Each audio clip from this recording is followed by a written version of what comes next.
Arsène Lupin, Caballero y ladrón, de Maurice Leblanc. Novela policial en 8 capítulos. Capítulo 7. La caja fuerte de la señora Imbert. Segunda parte. Sea, pensaba él, yo soy un salvaje. Y renunciando a explicarse las rarezas de aquella gente, continuaba con los preparativos de su plan. Había adquirido la certidumbre que era preciso no contar en absoluto ni con la casualidad ni con un aturdimiento por parte de Gervasia, quien jamás abandonaba la llave de la caja fuerte y que no sacaba la llave sin haber dado vuelta para confundirlas o las letras del cierre. Así pues, él precisaba actuar. Un acontecimiento inesperado vino a precipitar las cosas. Fue la violenta campaña desencadenada y llevada a cabo contra los Imbert por ciertos periódicos. Se les acusaba de estafa. Arsène Lupin presenciaba las peripecias del drama y las inquietudes del matrimonio y comprendió que si tardaba aún mucho más, iba a perderlo todo. Durante 5 días seguidos, en lugar de marcharse de la casa a las 6 de la tarde, como tenía por costumbre, se encerraba en su gabinete. Los demás suponían que ya se había ido, pero él se extendía sobre el suelo y vigilaba desde allí el despacho de Ludovico. Como al cabo de las 5 de la tarde, no se había producido la circunstancia favorable que él esperaba, se marchó cuando ya era de noche, saliendo por la pequeña puerta que daba al patio. Tenía la llave de esta puerta. Al 7º día se enteró que los Imbert, en respuesta a las insinuaciones malintencionadas de sus enemigos, habían propuesto que se abriese la caja fuerte y que se realizara un inventario. «Es para esta noche», pensó Lupin. Y en efecto, después de la cena, Ludovico se instaló en su despacho. Gervasia se reunió con él allí. Se pusieron a hojear los registros de la caja. Transcurrió 1 hora y luego otra. Arsène Lupin oyó a los criados que iban a acostarse. Ahora ya no había nadie en el primer piso. Medianoche. Los Imbert continuaban su tarea. «Vamos», murmuró Lupin. Abrió la ventana. Esta daba al patio. El cielo en la noche sin luna y sin estrellas estaba oscuro. Sacó de su armario una cuerda con nudos que sujetó a la barandilla del balcón. Saltó por este y se dejó deslizar suavemente, sirviéndose de un canalón hasta la ventana situada por debajo de la suya. Era la del despacho. Allí estaba la espesa cortina que ocultaba el interior de la estancia. En pie sobre el balcón, permaneció un momento inmóvil, con el oído atento y los ojos al acecho. Tranquilizado por el silencio que reinaba, empujó suavemente las 2 vidrieras. Si nadie había tenido la precaución de cerrarlas debidamente, entonces cederían al menor esfuerzo, pues él, en el curso de la tarde, había dado vuelta a la falteba de manera que no entrase en las ranuras correspondientes. Las vidrieras cedieron. Entonces, con las mayores precauciones, las abrió todavía más. Cuando ya pudo introducir la cabeza por el hueco, se detuvo. Por entre las cortinas mal unidas se filtraba un poco de luz. Divisó a Gervasia y a Ludovico sentados al pie de la caja fuerte. Solo cambiaban algunas palabras de tarde en tarde y en voz baja, absortos en su trabajo. Arsène Lupin calculó la distancia que les separaba de ellos, midió los movimientos exactos que precisaría hacer para reducirlos a uno después del otro a la impotencia antes de que tuviera tiempo de gritar pidiendo auxilio, y ya iba a precipitarse a llevarlo a cabo cuando Gervasia dijo: «¿Cómo se ha enfriado este cuarto desde hace unos momentos? Yo me voy a acostar, ¿y tú? Yo quisiera acabar con esto». «¿Acabar? Pero si tienes para toda la noche». «De ningún modo. Tengo para una hora más a lo sumo». Ella se retiró. Pasaron 20 minutos, 30 minutos. Arsenio empujó las vidrieras un poco más. Las cortinas se movieron, produciendo un ruido de roce. Empujó todavía más. Ludovico se volvió y, viendo las cortinas hinchadas por el viento, se levantó para cerrar la ventana. No hubo ni un grito, ni siquiera la apariencia de una lucha. Con unos movimientos llenos de precisión y sin causarle el menor mal, Arsenio Lupin le aturdió, le envolvió la cabeza con la cortina y le amarró con una cuerda, haciendo todo de tal manera que Ludovico ni siquiera pudo distinguir el rostro de su agresor. Luego, rápidamente, se dirigió hacia la caja fuerte, se apoderó de 2 portafolios colocándolos bajo su brazo, salió del despacho, bajó la escalera, atravesó el patio y abrió la puerta de servicio. Un coche estaba estacionado en la calle. «Toma esto primero y luego sígueme», le dijo al cochero. Fueron de nuevo al despacho. En 2 viajes vaciaron la caja. Luego, Arsenio subió a su gabinete, retiró la cuerda de la ventana y borró toda huella de su paso por allí. Había acabado. Unas horas después, Arsenio Lupin, ayudado por su compañero, procedió a revisar los portafolios. No experimentó decepción alguna. Teniendo ya previsto de antemano que la fortuna de los Imbert no alcanzaba la importancia que se le atribuía, los millones no se contaban por centenas, ni siquiera por decenas, pero, a pesar de todo, el botín constituía una cifra muy respetable y los valores eran de excelente clase. Obligaciones de los ferrocarriles, de la Municipalidad de París, del Canal de Suez, de las minas del norte, etc. Se manifestó satisfecho al decir: «Verdad es que habrá una fuerte pérdida cuando llegue la hora de negociar estos valores. Tropezaremos con fuertes oposiciones y será preciso más de una vez liquidar al vil precio, pero no importa. Con esta primera recolección de fondos, yo me encargaré de vivir como quiera y de realizar algunos sueños muy preciosos para mí. Y el resto, puedes quemarlo, amigo mío. Ese montón de papeles solo adornaban la caja fuerte. Para nosotros son inútiles. En cuanto a los títulos, vamos a encerrarlos muy tranquilamente en el armario, mientras esperamos el momento propicio».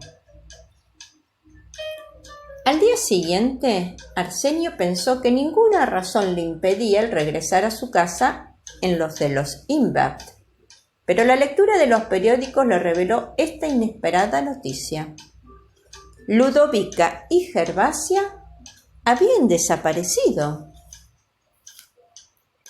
La apertura de la caja fuerte se efectuó con toda solemnidad. Los magistrados encontraron en ella lo que Arsenio Lupin había dejado. Poca cosa. Tales son los hechos y tal es la explicación que da alguno de ellos la intervención de Arsenio Lupin. El relato me lo hizo él mismo un día que se sentía con ánimo de confidencialidad. Aquel día se paseaba de arriba abajo en mi gabinete de trabajo y en sus ojos había una pequeña fiebre que yo nunca había visto ante ellos. «En resumen», le dije yo, «¿ese es tu golpe más bonito?». Sin responderme directamente, prosiguió: hay en este asunto secretos impenetrables. Así, incluso, después de la explicación que yo te he dado, ¿cuántas cosas quedan oscuras todavía? ¿Por qué aquella fuga? ¿Por qué no se aprovecharon del seguro que yo les proporcionaba involuntariamente? Para ellos era tan fácil decir los 100 millones que se encontraban en la caja fuerte y ya no están porque fueron robados. Seguramente que perdieron la cabeza. Sí, eso es, perdieron la cabeza. Por otra parte, ¿será verdad? ¿Será verdad qué? No, nada. ¿Qué significaba esta reticencia? Él no lo había dicho todo, era bien visible, y aquello que él no había dicho le repugnaba decirlo. Yo me sentía intrigado. Era preciso que se tratara de algo grave para provocar dudas en un hombre como él. Yo le hice preguntas al azar. ¿Tú no los has vuelto a ver? No. ¿Y no te ha ocurrido experimentar respecto de esos dos desventurados algún sentimiento de lástima? ¿Yo? Respondió él con un sobresalto. Su reacción me sorprendió. ¿Había yo tocado el punto sensible? Entonces insistí. Evidentemente, sin ti, ellos quizá hubieran podido hacerle frente al peligro o, cuando menos, haber desaparecido con los bolsillos llenos. Remordimientos. ¿Es eso lo que verdaderamente me atribuyes? ¿No es así? ¡Caramba! Descargó un violento puñetazo sobre mi mesa. Luego dijo: así, según tú, yo debiera sentir remordimientos. Llámale remordimientos o lamentaciones, es una palabra, un sentimiento cualquiera. Un sentimiento cualquiera por unas personas a quienes tú le robaste una fortuna. ¿Qué fortuna? Pues aquellos 2 o 3 paquetes de títulos. Aquellos 2 o 3 paquetes de títulos. Yo les robé unos paquetes de títulos, ¿verdad? Una parte de su herencia. ¿Esa es mi culpa? ¿Ese es mi crimen? Pero demonios, querido, ¿no has adivinado todavía que esos títulos eran falsos? ¿Lo oyes? Eran falsos. Yo lo miré aturdido y él añadió: eran falsos. Los 4 o 5 millones, gritaba con rabia. Archifalsos. Falsas las obligaciones de la Municipalidad de París y los fondos del Estado. Papel, nada más que papel. Ni un céntimo saqué yo de todo aquel montón. Y todavía me pides que sientas remordimientos. Pero si son ellos quienes debieran sentirlos. Me engañaron como un tonto. Me emplumaron como al último de los cándidos y el más estúpido. Estaba agitado por la cólera provocada por el rencor del amor propio herido. Pero desde el comienzo al fin del asunto me tocó perder a partir del primer instante. ¿Sabes el papel que tuve que representar en este asunto? O más bien, el papel que ellos me hicieron representar. El de Andrés Brabourf. Sí, mi querido amigo. Y de todo ello yo no obtuve nada práctico. Fue después cuando, por los periódicos y relacionando ciertos detalles, que me di cuenta de ello. Mientras yo estaba representando el papel de bienhechor, del caballero que arriesgó la vida para arrancarle a las garras de los apaches, me estaban haciendo pasar por uno de los Brabourf. ¿Acaso no es eso admirable? Aquel señor original que tenía su gabinete en el segundo piso, aquel salvaje al que solo se mostraba de lejos, era Brabourf, Y ese Bravurs era yo. Y gracias a mí, gracias a la confianza que yo inspiraba bajo el nombre de Bravurs, los banqueros prestaban y los notarios aconsejaban a sus clientes que prestasen. ¡Ah! ¡Qué escuela para un principiante! ¡Ah! Te juro que la lección me fue útil. Se detuvo bruscamente. Me agarró del brazo y con un tono exasperado en el cual, sin embargo, resultaba fácil percibir matices de ironía y de admiración, me dijo esta frase inefable. Querido, en la hora presente, Gervasia Imbert me debe 1.500 francos. Ante esto no pude impedirme de reír. Se trataba verdaderamente de una bufonada magnífica y él mismo sintió un acceso de franco y regocijo y añadió: sí, querido, 1.500 francos. No solamente no cobré nunca un solo céntimo de mi sueldo como secretario, sino que además ella me pidió prestados 1.500 francos, todos mis ahorros de joven. ¿Y sabes para qué? Te los doy por 1.000 si adivinas. Para sus pobres, como te lo digo, para unos supuestos desventurados que ella estaba ayudando a espaldas de Ludovico, y yo caí en ello. Es bastante gracioso, ¿verdad? Arsenio Lupin, despojado de 1.500 francos por la bella dama a la cual él le robó 4 millones de títulos falsos, y que de combinaciones de esfuerzos de astucias geniales me fue preciso hacer para llegar a este hermoso resultado. Es la única vez que me la han jugado en toda mi vida, pero caray, me la jugaron bien y limpiamente.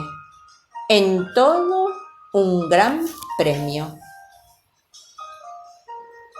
Y así se cuenta y se vuelve a contar esta novela tan singular. Fifi la Cuentacuentos agradece tu escucha, confía en que esta narración haya sido de tu agrado y te invita a suscribirse a su canal para que cada domingo de sus estrenos puedas disfrutar.